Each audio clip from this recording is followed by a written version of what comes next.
अस्सलाम वालेकुम students, welcome to my YouTube channel.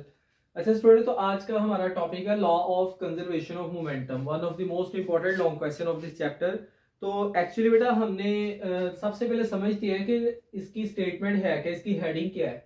तो हमने पढ़ना है कि law of conservation of momentum के कोई भी सिस्टम है उसका जो मोमेंटम है वो कंजर्व रहेगा, यानी चेंज नहीं होगा। इससे बेटा नेक्स्ट फिर हम बात करते हैं। मैं आपको इस कॉन्सेप्ट को जरा कुछ इस तरह समझाता हूँ। बेटा देखिए, मेरी बात सुने। जब भी हम किसी सिस्टम की बात करते हैं ना, जैसे लेट्स से ये दो बॉडीज है, इनका एक सिस्टम है और ये मूव कर रही है, ठीक है। और मैं एग्जांपल दे देता हूँ यहाँ पर कि इसका मोमेंटम भी 10 न्यूटन है, इसका मोमेंटम भी 10 न्यूटन है। तो दोनों का ओवरऑल मोमेंटम 20 न्यूटन होगा, ठीक है। तो अगर ये आपस में कोलाइड होते हैं, ठीक है, तो आपस में कोलाइड होने के बाद फर्ज करेंगे इसका 5 न्यूटन रह गया तो इसका 15 न्यूटन हो जाएगा। तो जब हम दोबारा देखेंगे तो अगेन 20 न्यूटन ही होगा। इस तरह बेटा कोई भी हमारे पास सिस्टम है उसका जो मोमेंटम है वो चेंज नहीं होता। यहां पर एक शर्त रखी गई है। वो शर्त क्या है कि उस सिस्टम पर किसी किस्म की कोई एक्सटर्नल फोर्स एक्ट ना कर रही हो, ठीक है। अगर देखो लेट्स से कि ये है, ये 10 पे और ये भी 10 पे और इसके ऊपर कोई एक्सटर्नल फोर्स एक्ट करती है, और जब इस पे जाहिर बात है एक्सटर्नल फोर्स एक्ट करेगी, तो सिर्फ पिछले टॉपिक में हमने पढ़ा है कि जब किसी भी बॉडी पर फोर्स एक्ट करती है तो उसका मोमेंटम चेंज होता है, ठीक है। तो इसका मोमेंटम चेंज होगा। लेट्स से इसका 10 से 15 हो गया, इसके ऊपर तो कोई फोर्स एक्ट नहीं की ना, तो इसका 10 ही देगा। तो अब इनका मोमेंटम 25 हो गया, इसका 15 हो गया, इसका 10 हो गया। तो पहले 20 था, अब 25 हो गया। तो जब किसी भी बॉडी पर कोई एक्सटर्नल फोर्स एक्ट करेगी या कोई नेट फोर्स एक्ट करेगी तो उसका मोमेंटम चेंज होगा। हाँ, अगर किसी भी बॉडी पर कोई एक्सटर्नल या नेट फोर्स एक्ट ना करे तो उसका चेंज इन मोमेंटम जीरो है, यानी कि उसका मोमेंटम कांस्टेंट रहता है, ठीक है। तो इसी कॉन्सेप्ट को यहाँ पर हम अप्लाई करते हैं। तो वो स्टेटमेंट में आए the momentum of an isolated system. अब यहाँ पर देखिए वर्ड उसने यूज किया आइसोलेटेड सिस्टम। अब आइसोलेटेड सिस्टम क्या होता है इसको अभी हम डिस्कस करते हैं। ऑफ टू और more than two interacting bodies remain constant. Isolated system का मतलब ये है कि ऐसा सिस्टम जिसके अंदर कोई एक्सटर्नल फोर्स एक्ट ना कर रही हो। तो सबसे पहले यहाँ पे हम सिस्टम को डिफाइन करते हैं। A system is a group of bodies interacting within certain boundaries, ठीक है। कि मतलब कि दो या दो से ज्यादा बॉडीज होंगी और वो आपस में इंटरेक्ट कर रही होंगी, ठीक है। आपस में जैसे लेट्स से मैंने दो बॉडीज की एग्जांपल दी, आपस में कोलाइड करें, जो मर्जी करें, लेकिन ये बॉडीज अगर आपस में ही इंटरेक्ट कर रही है, कोई एक्सटर्नल डिस्टर्बेंस या एक्सटर्नल फोर्स इनके ऊपर एक्ट नहीं कर रही, तो इनका जो टोटल मोमेंटम है ना, ओवरऑल मोमेंटम है, वो कांस्टेंट रहेगा, कंजर्व्ड रहेगा, ठीक है। तो आइसोलेटेड सिस्टम की डेफिनेशन ये आपका एक इंपॉर्टेंट शॉर्ट क्वेश्चन भी है, डिफाइन आइसोलेटेड सिस्टम। तो एक आइसोलेटेड सिस्टम ऐसे सिस्टम को कहते हैं कि जिसके अंदर जो है ना किसी किस्म की कोई एक्सटर्नल फोर्स, ये मेन हमारा की पॉइंट है कि no external force is acting. Okay, अब बेटा हम यहाँ पर एक्सप्लेनेशन में आते तो अपनी बात को मजीद एक्सप्लेन करते हैं कि बेटा देखो कि जो हमारे पास मोमेंटम है वो मास और वेलोसिटी पे डिपेंड कर रहा होता है। तो जब भी उसके ऊपर फोर्स लगेगी किसी भी बॉडी पर, ठीक है, तो इस इक्वेशन के मुताबिक उसका मोमेंटम चेंज होगा। लेकिन अगर फोर्स जीरो है, बेटा देखिए अगर फोर्स जीरो लग रही है तो इसका मतलब कि change in momentum P F minus P I, final momentum minus initial momentum, वो जीरो हो जाएगा, ठीक है। और जब final momentum minus initial momentum zero होगा मतलब मोमेंटम में चेंज नहीं आ रहा, मतलब जो पहले था वही अब है। तो अगर किसी भी बॉडी पर लगने वाली फोर्स जीरो है तो वो सिस्टम आइसोलेटेड हो जाता है, और वो सिस्टम आइसोलेटेड हो जाता है इसका मतलब कि उसके जो मोमेंटम में चेंज है वो जीरो हो जाता है, मतलब उसका मोमेंटम कांस्टेंट हो जाता है। यही बात हमने वहां पे डिस्कस किया कि अगर सिस्टम आइसोलेटेड है तो उसका मोमेंटम तब्दील नहीं होगा, जो उसका मोमेंटम है इट विल रिमेन कांस्टेंट, वो कांस्टेंट रहेगा, ठीक है। अब बेटे इस कॉन्सेप्ट को समझने के लिए ना हमने चार डिफरेंट एग्जांपल्स हैं उनको डिस्कस करना है। उसमें एयर फिल्ड बलून है, उसके अंदर isolated system of to spheres है, ठीक है। उसके अलावा उसमें गन एंड बुलेट सिस्टम है और रॉकेट इंजन्स है, ठीक है। तो वन बाय वन करके हम इनको डिस्कस करते हैं। सबसे पहले बेटे हम बात करें एयर फिल्ड बलून की। अब बेटा ये देखिए, हमारे पास एयर फिल्ड बलून है, इसके अंदर हवा भरी हुई है। अब अगर इनिशियली मैंने इसको पकड़ के रखा हुआ है, ठीक है, तो एक्चुअली पूरे का पूरा जो सिस्टम है वो रेस्ट पे है। अब जबकि पूरे का पूरा सिस्टम रेस्ट पे है तो इसका मतलब कि इनिशियल मोमेंटम इसका जीरो है। लेकिन जैसे ही मैं इसको रिलीज करूंगा तो एयर पार्टिकल्स बाहर को निकलेंगे। जब एयर पार्टिकल्स बाहर को निकलेंगे तो वो मोमेंटम गेन करेंगे। अब देखिए मेरी बात सुने, अगर सिस्टम का मोमेंटम पहले जीरो था तो अब भी जीरो होना चाहिए। तो जितना मोमेंटम एयर पार्टिकल्स गेन करेंगे उतने ही मोमेंटम से जो बालून है वो ऑपोजिट डायरेक्शन में मूव करेगा। लेट्स से बालून के एयर पार्टिकल्स इधर को रिलीज हो रहे हैं, उसका मुंह इस तरफ है, तो इधर को एयर पार्टिकल तो वो इधर को मूव करेगा। अगर मैं उसको इस तरह रख के रिलीज करता हूं तो अगर इधर से एयर पार्टिकल्स बाहर निकल रहे हैं तो वो उसके ऑपोजिट डायरेक्शन में मूव करेगा। तो जो बलून है वो ऑपोजिट डायरेक्शन में मूव करेगा विद इक्वल मोमेंटम, क्योंकि उसने मोमेंटम को कंजर्व रखना है। ठीक है, तो यहां पर वाज़ेह तौर पे लिखा भी हुआ है टू कंजर्व मोमेंटम, मोमेंटम को कंजर्व रखने के लिए वो ऑपोजिट डायरेक्शन में मूव करेगा। जैसे लेट्स से मैं आपको छोटी सी एग्जांपल देता हूं, यहाँ पर 10 न्यूटन सेकंड है, ठीक है, एयर पार्टिकल्स का मोमेंटम, तो बलून का मोमेंटम -10 न्यूटन सेकंड होगा। ठीक है, ओवरऑल बेटे जब हम इनको सम अप करेंगे तो आंसर हमारा अगेन क्या आएगा, 0 ही आएगा। ठीक है, तो एक्चुअली ये जो बलून ऑपोजिट डायरेक्शन में मूव करता है, it is applicable to the law of conservation of momentum, कि मोमेंटम जो है वो पहले और बाद में कंजर्व रहता है। अब बेटा हमने यहाँ पर दो बॉल्स हैं, मतलब कि दो स्फीयर्स हैं, बॉल्स हैं, उनके मोशन को डिस्कस करना है। तो बेटा कुछ चंद कंसीडरेशंस हैं वो हम यहाँ पर देख लेते हैं।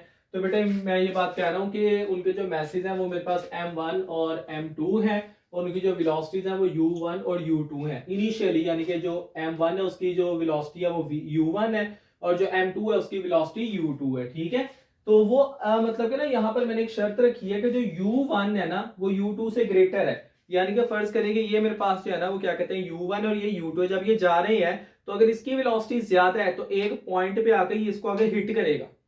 ठीक है, ये स्ट्रेट लाइन में जा रहे हैं तो एक पॉइंट पे इसको हिट करेगा, और जब एक पॉइंट पे आके ये इसको हिट करेगा तो जाहिर बात है कि दोनों की वेलोसिटीज चेंज होंगी।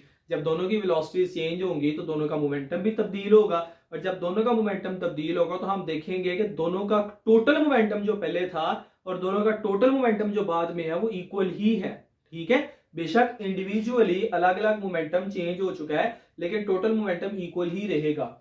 तो यहाँ पर बेटे कंसीडरेशन क्या है कि फर्ज करेंगे ये इसका जो मास है वो m1 है और इसकी जो वेलोसिटी है वो u1 है। ठीक है, इसलिए इसका मास m2 है और इसकी वेलोसिटी u2 है। ठीक है, अब बेटे यहाँ पर अगर मैं बात करूं कि कोलिजन से पहले मोमेंटम कितना है तो मैं इन दोनों का मोमेंटम जमा कर लूंगा। मोमेंटम निकालने का फॉर्मूला आपको पता है, मास को वेलोसिटी पे मल्टीप्लाई कर दो। इसका मास मेरे पास m1 है, वेलोसिटी u1 है, तो बेटा ये इसका मोमेंटम आ जाएगा, और उसके अलावा इसका मास जो है वो m2 है, वेलोसिटी u2 है, तो ये इसका मोमेंटम आ जाएगा, और इन दोनों को मैं जमा कर लूंगा तो मेरे पास इन दोनों का टोटल मोमेंटम आ जाएगा। तो जो टोटल मोमेंटम बिफोर कोलिजन है वो मेरे पास आ जाना है m1 u1 plus m2 u2। उसके बाद बेटे नेक्स्ट फिर हम बात क्या करते हैं कि अभी आपस में कोलाइड की है, कोलाइड करने के बाद इनकी वेलोसिटीज कुछ और हो गई है, अब पहले वाली नहीं रही, तो अब जिनकी फाइनल वेलोसिटीज है उनको मैं कहता हूं v1 और v2 है। ठीक है, तो अब बाद में कोलिजन के बाद अगर मैं मोमेंटम कैलकुलेट करना चाहूं तो इसका मोमेंटम बनेगा m1 v1 m1 का। ठीक है, और इसका मोमेंटम बनेगा बेटा मेरे पास m2 v2, ये बेटा मेरे पास m2 का मोमेंटम है। तो यहाँ पर बेटे मैं क्या करूंगा कि इन दोनों को जमा करूंगा। ठीक है, इन दोनों को जमा करूंगा, मेरे पास आ जाएगा टोटल मोमेंटम आफ्टर कोलिजन। ठीक है, तो बिफोर कोलिजन बेटा मेरे पास ये था m1 u1 plus m2 u2। ठीक है, दोनों का मैंने जमा किया, और इन दोनों का मैंने जमा किया तो आफ्टर कोलिजन है m1 v1 plus m2 v2। ठीक है, अब बेटे क्या करेंगे कि हमने law of conservation of momentum के मुताबिक देखना है, जितना टोटल मोमेंटम पहले था उतना ही बाद में। तो यहां पर बेटे अगर मैं इसको इक्वेशन नंबर 1 का नाम दे लेता हूं, इसको इक्वेशन नंबर 2 का नाम दे लेता हूं, तो ये दोनों जब बराबर हैं तो ये दोनों भी बराबर आ जाएंगे। तो बेटा हमारे पास ये दोनों को बराबर रख के एक इक्वेशन बनेगी m1 u1 plus m2 u2 that is equals to m1 v1 plus m2 v2, so that is the law of conservation of momentum। और ये बेटा हमारे पास एग्जांपल है कि दो स्फीयर्स के लिए अगर दो स्फीयर्स आपस में टकराते हैं तो अगर वो आइसोलेटेड सिस्टम में है तो उनके लिए फिर हमारे पास ये इक्वेशन बनती है कि जितना उनका मोमेंटम पहले था उतना ही बाद में है, मोमेंटम में किसी किस्म की कोई चेंजिंग कोई तब्दीली नहीं आई, जबकि मोमेंटम कंजर्व रहा है। ओके स्टूडेंट, तो नेक्स्ट एग्जांपल पे हम मूव करते हैं और वो एग्जांपल है गन एंड बुलेट सिस्टम की। ठीक है, तो बेटा एक्चुअली हमने यहाँ पर कंसीडर करना है कि एक गन है और बुलेट है। ठीक है, अब बेटा देखें जब हमने अभी उसको फायर नहीं किया, ठीक है, पहली बात करेंगे अभी हमने उसको फायर नहीं किया तो उस वक्त गन भी जो है वो रेस्ट पे और बुलेट भी रेस्ट पे है। अब चूंकि दोनों रेस्ट पे है तो दोनों का मोमेंटम जीरो है। अगर एक बॉडी उसकी वेलोसिटी जीरो है, वो रेस्ट पे तो उसका मोमेंटम जीरो होता है, तो दोनों रेस्ट पे तो दोनों का मोमेंटम क्या है, जीरो है। ठीक है, लेकिन जब हम इसको फायर करते हैं तो जो बुलेट है ये आगे की तरफ मूव करती है। ठीक है, जो बुलेट है वो शूट आउट होगी और वो आगे की तरफ को मूव करेगी। तो अब यहां पर मोमेंटम को कंजर्व रखने के लिए अगर पहले जीरो था तो अब भी जीरो रखना है, तो जितना मोमेंटम बुलेट आगे की तरफ गेन करेगी उतना ही मोमेंटम गन ऑपोजिट डायरेक्शन में गेन करेगी। ठीक है, तो इसी वजह से बेटा जो गन है वो रिकॉइल होती है। आपका इंपॉर्टेंट शॉर्ट क्वेश्चन भी है कि जब हम बुलेट फायर करते हैं तो गन रिकॉइल क्यों करती है, वो पीछे की तरफ क्यों आती है, ठीक है। तो उसकी रीजन यही है कि जितना मोमेंटम बुलेट गेन करती है उतने ही मोमेंटम के साथ वो पीछे को आती है, क्योंकि उसने मोमेंटम को रखना है कंजर्व। तो यहाँ पर वही बात करते हैं कि जो बिफोर फायर जो मतलब उनका टोटल मोमेंटम होगा वो जीरो होगा पूरे सिस्टम का, क्योंकि दोनों रेस्ट पे हैं। तो जब गन फायर होगी तो बुलेट जो है वो shoot out of the gun and acquires momentum, कि ये मोमेंटम गेन करेगी। अब जितना ये मोमेंटम गेन करेगी उस मोमेंटम को जीरो रखने के लिए बैकवर्ड डायरेक्शन में उतना ही मोमेंटम जो है वो गन गेन करेगी। इसीलिए जो गन है वो रिकॉइल करती है। To conserve the momentum the gun recoils, जो गन है वो रिकॉइल करेगी with equal momentum according to law of conservation of momentum. जो बिफोर फायर था वो जीरो था, तो आफ्टर फायर भी जो है वो क्या रहेगा, जीरो ही रहेगा। तो according to the law of conservation of momentum the total momentum of the system after fire is also zero, ठीक है। चलिए अब इसको थोड़ा मैथमेटिकल डेरिवेशन में ले आते हैं। तो बेटा अब हम यहाँ पर एज्यूम करते हैं कि हमारे पास जो ये गन का मैस है वो कैपिटल एम है और बुलेट का मैस स्मॉल एम है, ठीक है। और जब हम इसको फायर किया है तो बुलेट फायर हुई है स्मॉल वी, यानी उसकी वेलोसिटी स्मॉल वी है, और जो कैपिटल वी है it is the velocity of the recoiling of gun. अब बेटा देखिए यहाँ पर अगर मैं इसकी बात करूं बुलेट के मोमेंटम की, तो बुलेट का मोमेंटम हो जाए ना स्मॉल एम स्मॉल वी, ठीक है, क्योंकि मैस को वेलोसिटी पे मल्टीप्लाई कर दिया है। इसके मोमेंटम की बात करें मेरे पास है कैपिटल एम कैपिटल वी, और ये बेटा इस डायरेक्शन में होगा और ये इस डायरेक्शन में होगा, और ये दोनों इक्वल होंगे एक दूसरे के। तो चलो खैर लॉ ऑफ कंजर्वेशन मोमेंटम इस पे अप्लाई करते हैं। तो टोटल मोमेंटम बिफोर फायर क्या है, जीरो है। Total momentum before fire zero है। लेकिन जब हम टोटल मोमेंटम आफ्टर फायर देखते हैं तो बुलेट का मोमेंटम ये है और गन का मोमेंटम ये है। इन दोनों को जमा करेंगे तो टोटल मोमेंटम आफ्टर फायर आ जाएगा capital M V plus small M V. तो ये मेरे पास आ गया टोटल मोमेंटम आफ्टर फायर, ठीक है।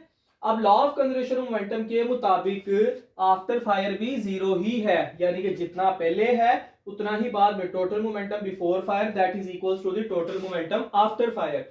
तो आफ्टर फायर ये मेरे पास है capital M V plus small M V, और बिफोर फायर जीरो है, तो इनको मैंने इक्वल रख लिया। अब बेटा यहाँ पर जो स्मॉल एम वी है इधर प्लस और इधर आके माइनस हो जाएगा। अब यहाँ पर ना एक चीज जरा मैं आपको समझाने की कोशिश करता हूँ इस इक्वेशन से। बेटा कैपिटल एम वी था मेरे पास मोमेंटम ऑफ गन, और स्मॉल एम वी था मोमेंटम ऑफ बुलेट। आप जरा गौर से देखें दोनों एक दूसरे की इक्वल नहीं आ गए, ठीक है। ये लॉ ऑफ कंजर्वेशन मोमेंटम के मुताबिक इक्वेशन बनाई है ना, तो दोनों एक दूसरे की इक्वल आ गए हैं। लेकिन आप ये चीज देखिए कि इनके दरमियान में नेगेटिव का साइन आ रहा है। अब जब दो वेक्टर्स हैं उनके दरमियान में नेगेटिव का साइन आ रहा है तो इसका मतलब कि वो दोनों एक दूसरे के ऑपोजिट हैं। तो ये क्या शो कर रहा है कि अगर ये बुलेट इधर को जा रही है तो गन इधर को आ रही है, टोटल मोमेंटम अभी भी जीरो है। अब यहां से बेटा जो कैपिटल एम में इधर मल्टीप्लाई और इधर आके डिवाइड हो जाएगा, तो ये बेटा मेरे पास इक्वेशन आ जाएगी रिकॉइलिंग ऑफ गन, और नेगेटिव साइन इंडिकेट्स यानी negative sign is due to the opposite velocities of the gun and bullet. अब बेटा ये भी आपका एक अलग से शॉर्ट क्वेश्चन है, आपको ये इक्वेशन बना के वो पूछते हैं कि नेगेटिव साइन कहां से है, तो आपने बताना है कि चूंकि उनकी वेलोसिटीज ऑपोजिट है दैट्स व्हाई यहां पर नेगेटिव साइन आया, ठीक है। अच्छा उसके बाद बेटा यहाँ पर एक और सा कॉन्सेप्ट समझ लें। अब बेटा देखें कि बच्चे समझते हैं कि जितनी वेलोसिटी से गन ये बुलेट आगे को जाएगी ना उतनी वेलोसिटी से गन पीछे को जाएगी, ऐसा नहीं होता। जो गन है ये बहुत ज्यादा हैवी होती है, बहुत इसका मास ज्यादा होता है, तो ये बहुत कम वेलोसिटी से पीछे को आती है, ठीक है।